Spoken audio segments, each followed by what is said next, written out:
What it do, ski YouTube? It's your boy, my name Malcolm, checking back in. I know I've been away, but if you've been following me on Instagram, you know your boy's been working. Matter of fact, if you don't follow me on IG, best way to find me and kind of catch up with me on a day-to-day would be at my name Malcolm. Anyways, that kind of leads us to this video here. Coming at you today with not one, but two sneaker pickups that would definitely be interesting to some people, in terms of it being probably the most controversial sneaker release of 2020. If the box behind me doesn't give it away, today I want to talk about Union LA's latest release, being the Jordan 4. And we're going to stop the cap right here because, honestly, a lot of people were not feeling these at first, myself included.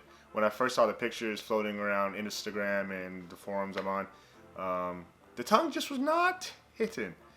But having them in hand now, this would be Union's second Jordan collaboration, with the first one being the highly sought after Jordan 1, which you probably have seen by now. But for this one, they really went left field, and you can just tell by the box. Like, this is a great talking point in terms of what to expect.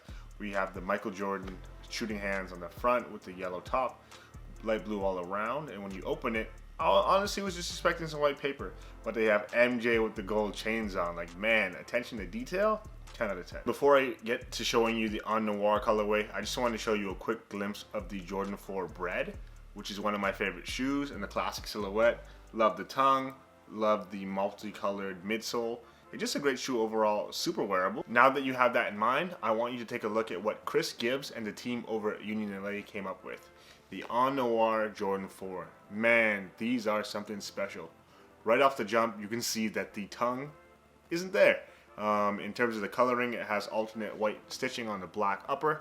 It's still suede all around, but in terms of the materials, it's super thick. I would say probably twice as much. And the actual toe box, the netting around it, is a lot more kind of amplified. He tried to go for a bird's eye view look, he called it, from when you're looking down at your shoe, because you know that silhouette's super important. All around the shoe, there's pops of color. There's blue on the heel counter, as well as the red kind of wingtips. That yellowed vintaged midsole for both shoes, both this one and the one I'm going to show you next. They opted for that vintage look. And I know not everybody's a fan. Honestly, I think it's hit or miss with most shoes. But for this one, I think they really knocked it out of the park. The other shoe is definitely the more limited of the two, because it was a Union LA web store release exclusive on the day of launch back on August 29th. So they're not coming out again. And if you didn't get them at that time, boy, do I got some news for you. The official colorway for this shoe is listed as Guava Ice, which looks like this. And I would honestly describe it as kind of like a blush pink.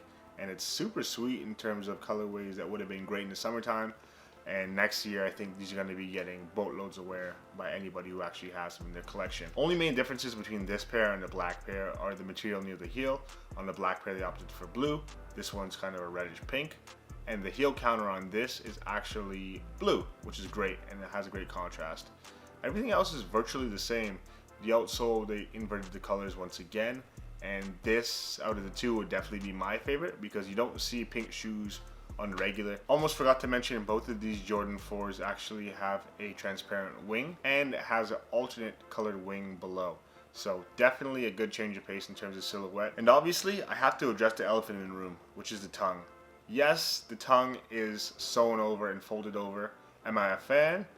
Hell nah. But, this is the key but, it actually comes with yellow stitching, which you can undo yourself to fold up a tongue to have that Jordan 4 original silhouette tongue glory. Tongue glory. Ugh. In terms of sizing, even though the material is a little bit thicker, I would still suggest going true to size. I got these in a 10.5, and I'm a 10.5 in Jordan 1s and most shoes all around. And in terms of where I would rank this on the list of best shoes of 2020, I don't know. It definitely wouldn't be top 5 for me just based off the overall look. It's sick though, don't get me wrong, it's sick. But is it worth $250? I don't know. But it is a great rendition on a classic silhouette. It's cool to see such a breath of fresh air on an established silhouette in terms of deconstruction and DIY. And really just flipping a shoe that you're used to seeing on its head. There's been a lot of fire releases. What do you guys think? Where would you kind of land these in the 2020 sneaker releases thus far? Would it be in that top spot for you? Anyways, I appreciate it, and I appreciate you guys checking in with me as per usual. If you want to keep up with me on a day-to-day basis, please feel free to follow me at Mind and Malcolm. I do have a giveaway going on right now for those of you who have made it this far in the video, and you could actually win a pair of Jordan 4 Unions. I know. So keep that in mind and make sure to follow up. Like the video if you liked the video, and please stay tuned for what I have coming up next. Appreciate you. Deuces. Sometimes we cry, but I guess you know now.